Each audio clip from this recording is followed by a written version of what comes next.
for the kind introduction. I wish I could be doing this in Spanish. I could probably pull off a couple of phrases more than where the bathroom is, but not necessarily something actually about programming. So I'm going to talk to you today about JavaScript and what's sticking around.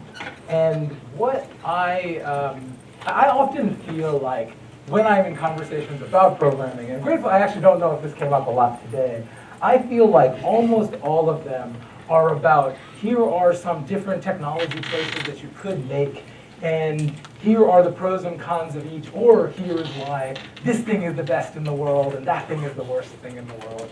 And so purely for the record, so that in case any of you do have tomatoes under your chairs, I will say that when I, in Tinder style, look at these things, I do swipe left on these and right on React.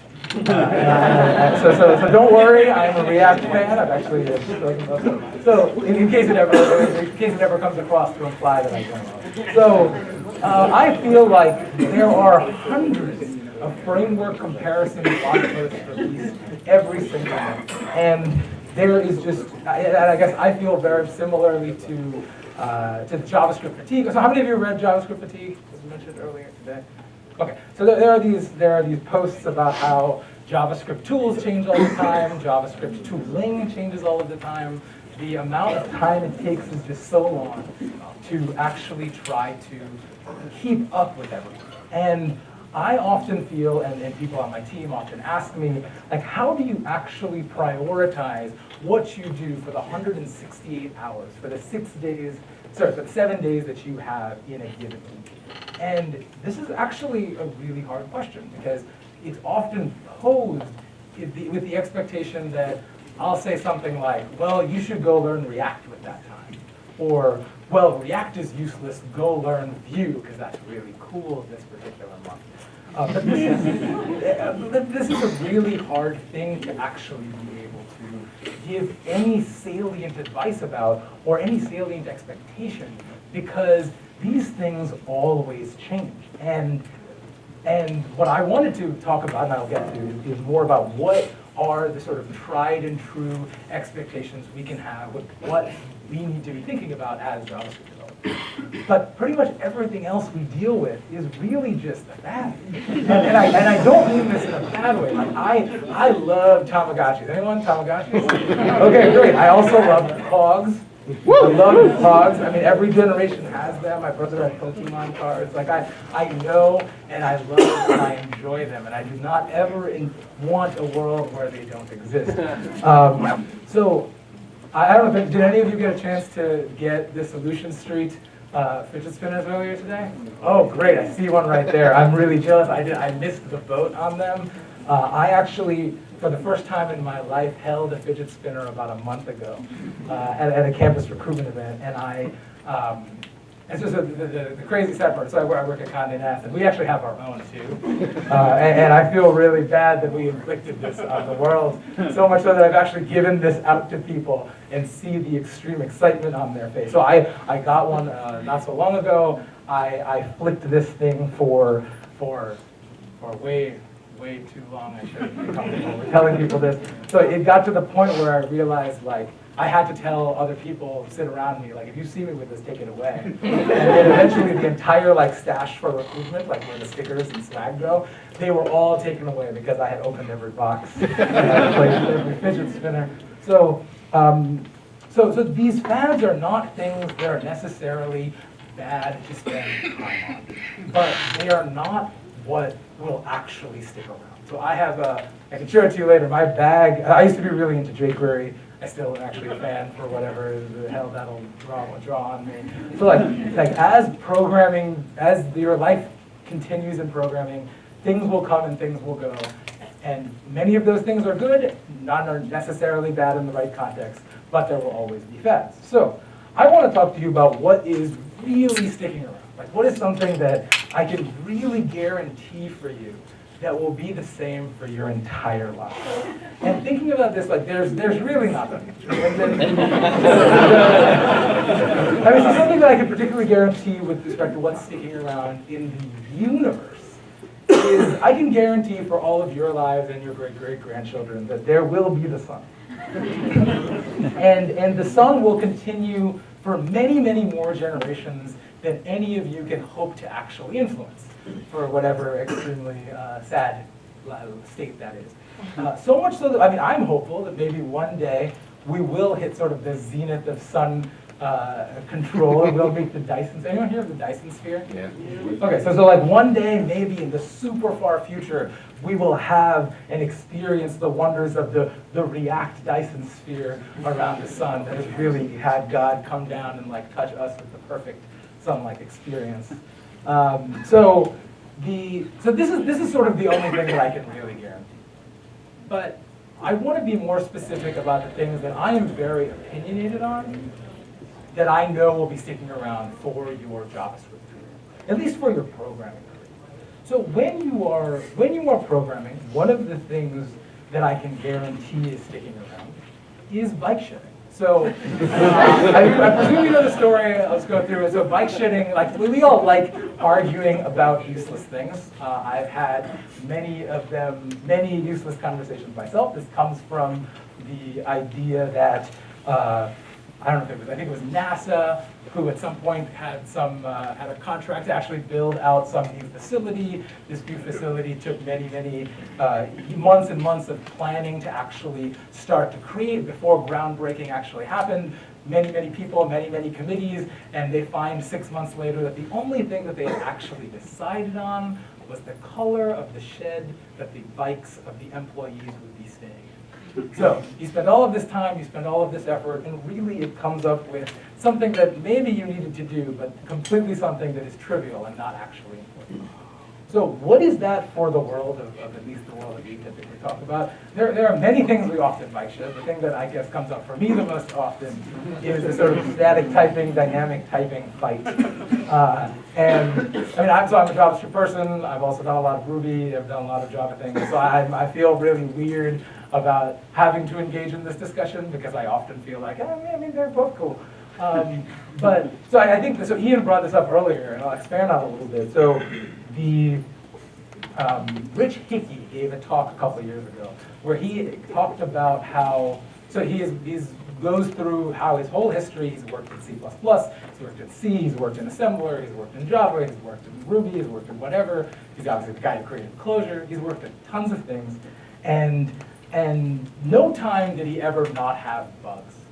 And this big realization that he had was that every single bug he had both passed every test and passed the type checker. So my response often to these kinds of conversations now is that this is not the thing that actually matters. But I guarantee that the conversation about why you should be using TypeScript, does anyone use TypeScript, by the way? Okay, cool. I enjoy it sometimes. So sometimes it brings back a lot of bad memories. But I'm sure that it works in many good situations. I guess Angular 2 does that too. So I'm gonna take a second, and you can do whatever you want to do. I also brought, in case I really wanted it, I have a whole other bottle here, just to keep going. So, with respect to JavaScript, so what's sticking around in this language? So, there are a million different ways that you can interpret what is important to keep thinking about. And I will give to the people who to those that really want something to actually specifically open up their browser for tomorrow and actually read blog posts around.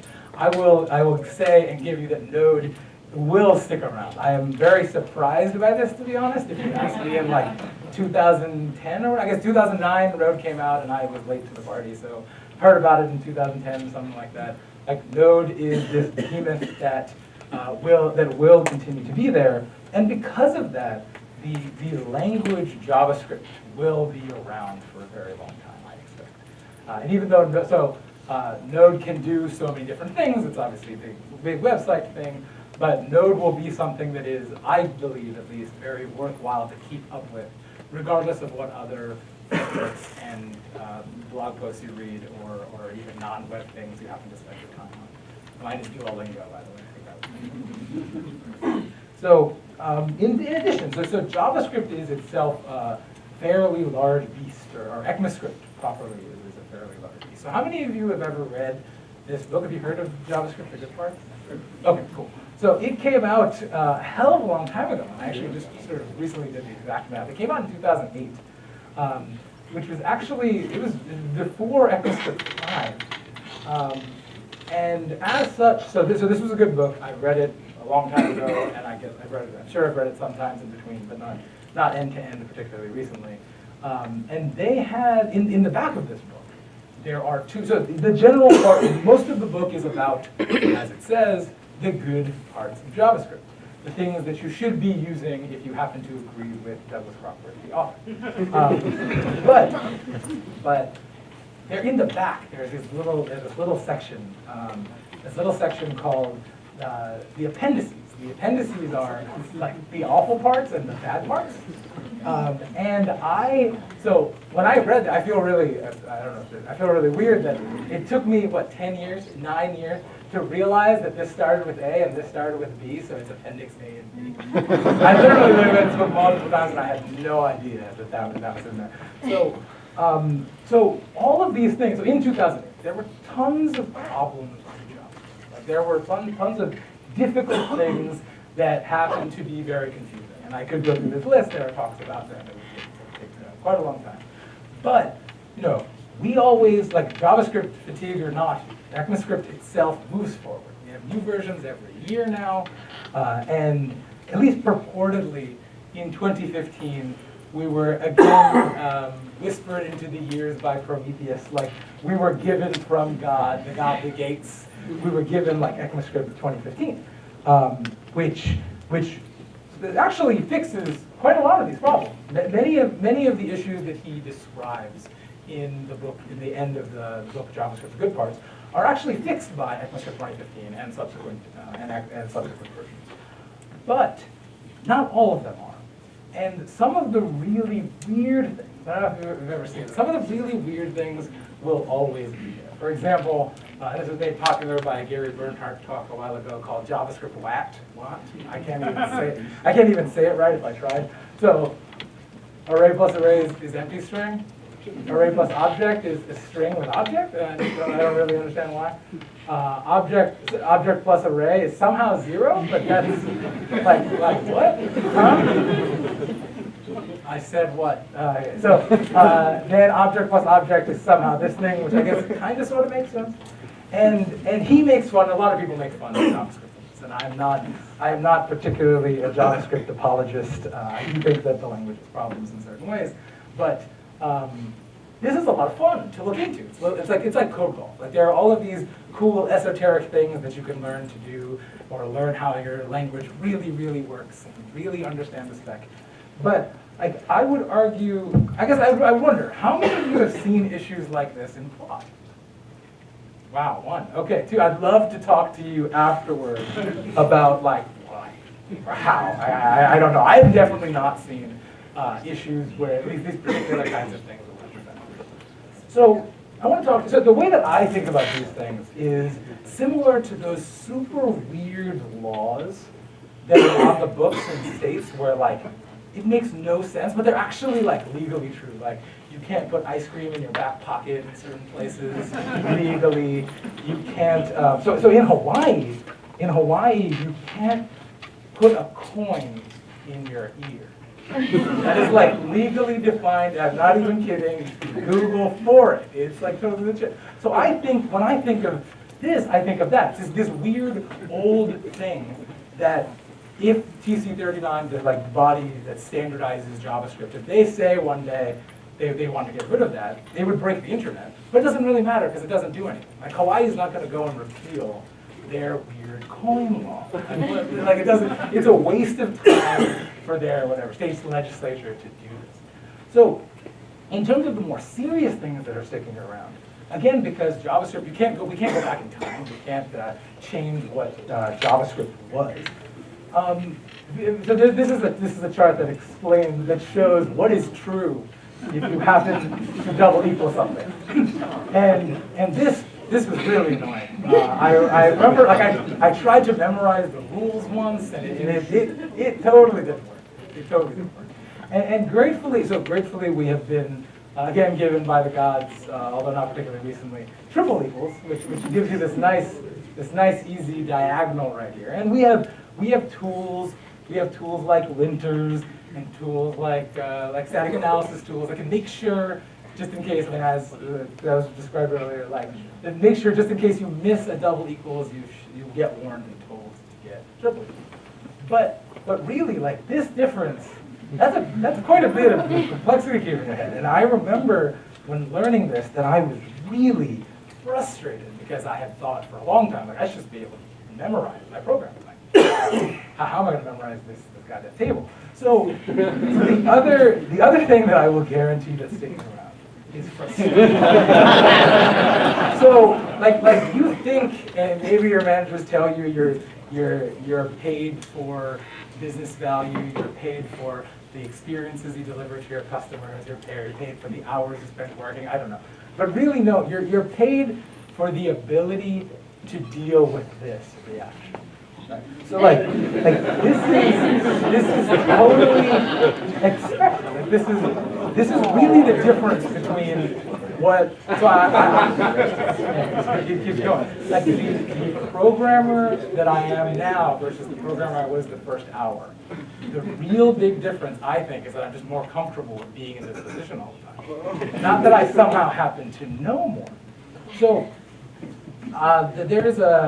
So this, I consider it like frustration to be sort of part and parcel with the life of a programmer. And there's a quote that I can't figure out who actually said this. So if you can, I'd love for you to tell me. But, so every error is an opportunity to learn.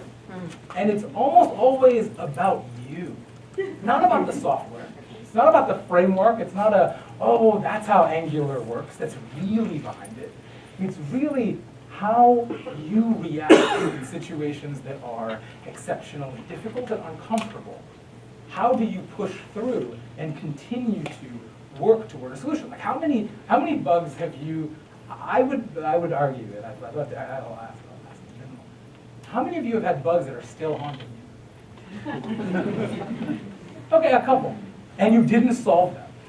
You had no workaround. It's actually still there.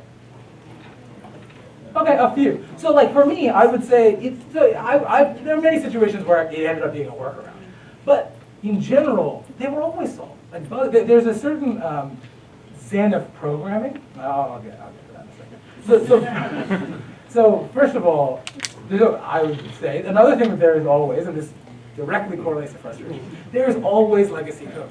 Even if even if everything you wanted to do was rewritten in React today, I hate to tell you this. I hate to tell myself this because I like it too, but it'll be legacy too. And that kind of cycle is never ending. There is no time in which everything that you interact with is great and perfect, even if you wrote it yourself. I have felt really often that code I wrote a day ago is now completely opaque to me, for better or worse, obviously. So the way that I like to think about this, and the way that I make myself feel better through frustration, is that I know for a fact that when there's a problem, there's always a line of code causing that problem. Like it might not be written by me, it might not be written by someone I can at all impact, but probably it's somewhere that I can read, and probably it's somewhere that I can find. So I really want you all to take solace in that. Because while frustration is sticking around, most of you probably have jobs. I guarantee if you're programmers, you will very quickly if you don't. And you will always solve the problems somehow, even if it is an annoying workaround that you're not particularly happy with. So moving on, the next thing, another thing that's always that will be sticking around forever is that you always need to ask for help. It's super hard to believe, and even I myself am loath to admit it, but we can't possibly know everything. There is no greatest programmer in the world that happens to never need to ask someone. And even though I'm a full believer in that Stack Overflow can do magical things, eventually it is very good to talk to people. because people actually care about what happens in the end to you, or what happens to the end in the project, whatever that is. And I really encourage all of you to figure out how to best get comfortable with asking for help. So my next slide is this is an awkward thing because it has a cat in it, and I couldn't. So I swear I put that cat in yesterday. I have the downloaded PowerPoint to show you. I put it in yesterday. So so this is something that I also tried to help people on my team around. It's like we have to get really comfortable with asking for help because it's needed in order to actually successfully develop a product. Maybe that's how you make sure that you don't have bugs or no workaround. So when to ask for it, so how long, it's something that you have to figure out yourself is how long since you've actually felt productive on some issue or some bug.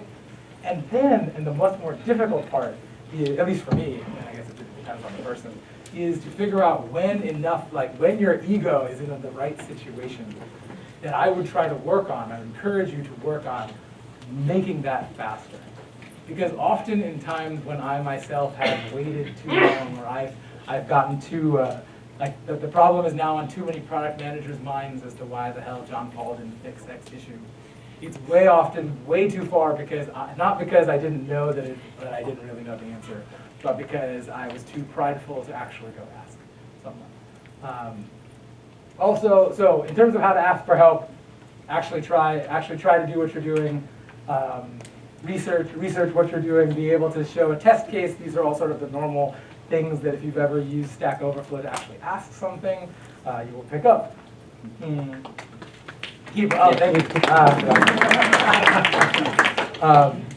So keep an open mind that sometimes the answers that you get are not exactly what you are looking for, because sometimes you're actually not using the thing the way it is supposed to be, or they give you a completely alternate solution when they actually understand your goal, and you might have the reaction of, no, that's not what I want to do, but keep an open mind about what you're asking for help for, and overthink. Like I think that it's always, especially when you have a team that you would probably, or a team or group of people that you would probably ask help for again. And it's just a great feeling. Gratitude, it's good. Like being able to express that someone else helped you. It's the whole, there's chemicals involved. I don't know exactly which, but biochemists can tell you. So, additionally, okay, this is a big one. So, there is a compulsion we all have, which is getting complicated. And I will completely find the first and foremost in this line pretty much every day. So I want to show you some code. I think this is my so this is code. So this is Fibonacci. This is Fibonacci. This is Fibonacci, and this is also Fibonacci. I don't know if you know how this works. Like, so it doesn't really matter, but this works. This totally works. It's a recursive solution. It's probably what you might have either seen this on Wikipedia or some math class, or just happened to be starting learning about computer science algo or something. And this thing, what the hell? What the hell is that? I got powers and math dot squared. If you don't know, like all this math stuff, I don't really understand this. So I feel very confident in saying that this is a complicated solution. And this is a simple solution. Like this, we should definitely do this. This is over-engineered. And I feel very much like most of our lives is having this mistake, right? Like this is too complicated. No, it's exactly the right level because you don't really understand what we're trying to do here. So I have to admit that I participate in this conversation. Like I love this part. Like this is what like really gets me excited about a lot of interaction with code. But this is also not particularly very straightforward because there's always some part of the world I don't know about. So going back to this code, so you could make the argument, maybe fairly, because of the particular context that you are calling my Fibonacci program with gigantic numbers. because for some reason you're doing a Project Euler problem or some random math trivia that requires you to call this with utterly gigantic numbers, and this is a beautiful, succinct, recursive solution, but its performance on very large numbers is very poor.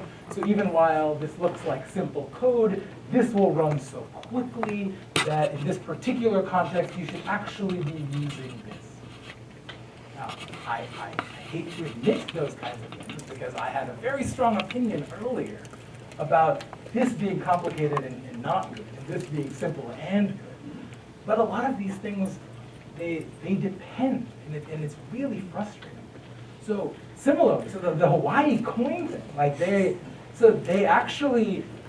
outlawed in like 1850s or something. They outlawed coins in here, and the reason is actually because it was something to do with having coins in years meant that you were selling drugs, and if you were selling drugs, you might or might not get like randomly shot by random people. So they like required you not to put coins in years to make sure that you were actually relatively safe, even though you could probably still deal drugs even if you not having a coin in your ear. So like maybe kind of when you squint the right way, it kind of makes sense because you don't have the context when you're reading those BuzzFeed articles. Or wherever I happen to come across. I want to think from earlier. So finding what is important and finding how to discern between all of the possible options, all of the possible inputs, and which inputs you actually care about is key. But it is also immensely hard. And it's immensely hard and frustrating, hence the previous discussion. So there is no universal one right answer, because the real world, in contrast to software, is immensely context dependent. And because of that, a lot of the difficulty in communication we can have is because you have a different context than I, that has a different context than someone else. So I would really encourage you to think through how you think about criticizing other people and criticizing other people's code, and making sure that your stuff is less complicated, even though our desire is always to make things more complicated. The urge to over-engineer is almost as pretty ubiquitous. So what's sticking around, to quickly recap? Programming. Duh. I should have put the sun up there. JavaScript, definitely. Frustration. I wish that there was some way out of that, and if anyone has further techniques, I'd love to hear. The need to ask for help, and the compulsion to get complicated. All of these things will be there for the rest of your programming careers, as well as I hope the thing that you remember is that in Hawaii, you do not put coins in years. At least I hope this is your final takeaway. So I'm John Paul. I work at Condé Nast in New York. If any of you happen to want to move to New York, let me know. I'd love to work with you or want to go to New York. If you happen to be in New York otherwise, let me know. If you want information about me or contact me, you can npm install me. I'll provide with you all of the contact information you would like to get. Cool. Thank you.